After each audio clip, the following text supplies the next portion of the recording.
ආදරණීය ඔයාලා හැමෝටම සුබ දවසක් වේවා. මම අද ඔයාලට චූටි වීඩියෝ එකක් අරන් ආවා. මේ අපි ඉන්නේ බටපොළ කාටපිටිය සතර සතිපට්ඨාන ආරණ්‍ය සේනාසනේ. ඉතින් මේ ආරණ්‍ය සේනාසනේ හරිෂෝක් කපූරු වැඩසටහනක් ක්‍රියාත්මක වෙනවා. ඒ තමයි ගර්භණී මාතාවන්ට මාතෘ ධර්ම සත්කාරක වැඩසටහන මේ ආරාමයේ තුල ක්‍රියාත්මක වෙනවා. ප්‍රදේශයේ ඉන්න සියලුම ගැමිණී අම්මාවරු සහභාගී කරවගෙන සිදු කරන හරි අපූර්ව ධර්ම දේශනා සත්කාරක වැඩසටහනක් තමයි මේ ආරාමයේ සිද්ධ වෙන්නේ.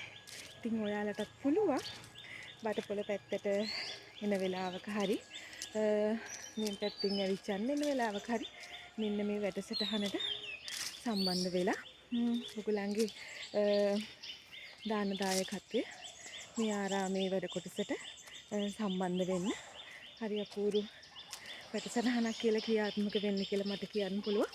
මොකද මම මේ මාතෘ ධර්ම සත්කාරක වැඩසටහනට සහභාගී වෙන හින්දා චුටි වීඩියෝ එකක් ඔයාලා වෙනුවෙන් ඉදිරිපත් කරන්න තමයි මම මේක අරගෙන ආවේ.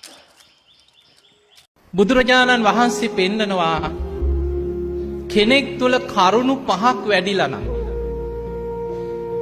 ඒ කෙනාට තමන් දිහා බලනකොට තමන් තුලින්ම විශ්වාසයක් ඇති වෙනවා මම නම් දැන් මැරුණා සුගතිය. ඒ විශ්වාසය ඔබ තුල ඇති වෙන්නේ මෙන්න මේ කරුණු පහ තියෙනවා නම් තමන් තුලින් බලනකොට තමන්ට තේරෙනවා මා තුල තුනුරුවන් ගැන හොඳ ශ්‍රද්ධාවක් තියෙනවා. බාහිර කෙනෙකුට වෙනස් කරන්න බැරි තුනුරුවන් ගැන හොඳ ශ්‍රද්ධාවක් මා තුල තියෙනවා. අන්න බුදුරජාණන් වහන්සේ පෙන්නවා මයි සද්ධා මත්තං පේම මත්තං සබ්බේතේ සග්ග පරායන. ලොකු සද්ධාවක් ගැන නෙමෙයි මේ කියන්නේ. සද්ධා මාත්‍රයක්. බුදුරජාණන් වහන්සේ ගැන ප්‍රේම මාත්‍රයක් හිතේ බලවත් වුණොත් සබ්බේතේ සග්ග පරායන. ඒ සියලු දෙනා සුගතිය යනවා.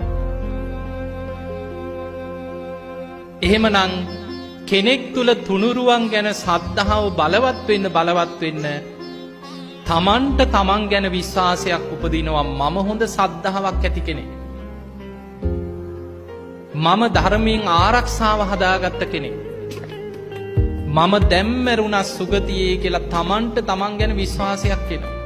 එහෙමයි අපිට හම්බෙලා තියෙනවා. දෙවැනි එක තමයි සිල්වත්කම. පන්සිල් ගන්න පුළුවන් ඕන තරම්. දැන් මම මේ ධර්ම දේශනාව අතර සැරෙන් සැරේ පන්සිල් දෙනවා.